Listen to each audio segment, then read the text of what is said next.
do for this team that has so many new guys that experienced everything for the first time on Friday?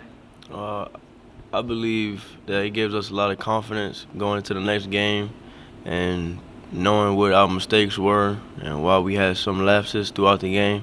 And it just shows that with this group we got, we're not going to give in whenever we hit adversity. You and Jonathan kind of struggled from the field in the first half of that game, but got going in the second half.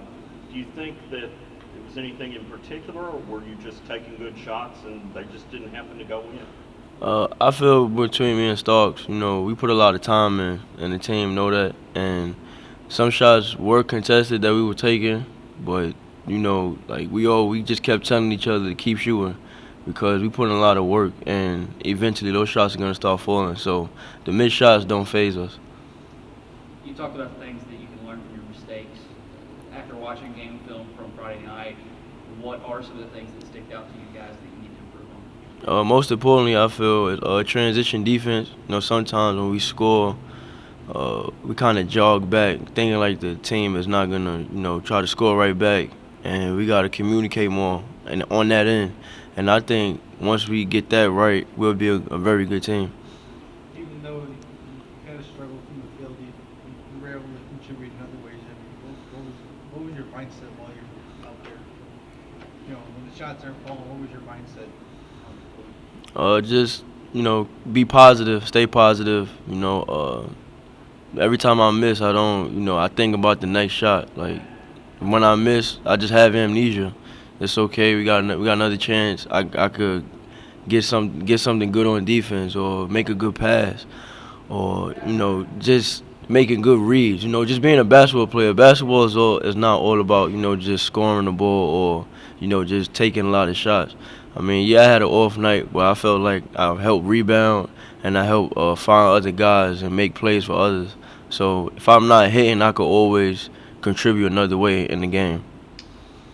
You guys are basketball junkies. We know last year's NCAA tournament had some crazy upsets. One of those upsets was this team coming up, Middle Tennessee. They played phenomenal basketball and beat Michigan State. What do you guys know about the Blue Raiders just from last season and leading into this game? They're a very tough team. They crash the glass very hard. We got to take pride in boxing out this game because sometimes it can be all five crashing, and they have a very good zone. They have a very good zone defensive team, and playing against them last year, I got into the gaps a lot of that zone. I had a couple turnovers, but I learned from it, and just don't rush into anything. And I feel that like going into their house would be a good atmosphere for us, and it prepares for conference play. Illinois State played zone quite a bit against you guys the other night. What's the key to beating a zone? Being active, attacking gaps, not just standing around, just being statues, just passing the ball around the key. We did some of that against Illinois State. We watched it, we learned from it, and we went over it in practice of just, trying to make plays out of his zone. Just don't be standing around because the defense is not going to move. It's all about shifting the zone and finding open areas. You guys shot around 33 threes in the game. Is that something you foresee on a normal occasion for this team, or is this something that you're going to try to work in a little bit, work down in the post to just kind of what Illinois State playing on? I think this team is very capable of hitting threes. We got a lot of shooters this year. You will see a lot of three-point shots, but we got good presence inside, as you know, with Terrell Miller, Breon, Jalen Dupree, and Gilbert Thomas. So I think it go both ways. It just so happened like if we hitting, it'll be fun. It'll be a way easier, transition to the game. It'll make the game a lot easier. But if we not, we'll still grind it out and find other ways to score the ball. You were talking about the zone defense Middle Tennessee plays. Do you remember from last year or from what you've seen whether it's a 2-3 like what you faced a good bit against Illinois State or if it's a matchup? It's really like a 1-3-1, a high 1-3-1 can kind of trap you out of it, and they scatter out of it really good. They know their rotations very well, so it's all about us, taking care of the ball, and just making plays out of it. Knowing you guys have, your next 4 games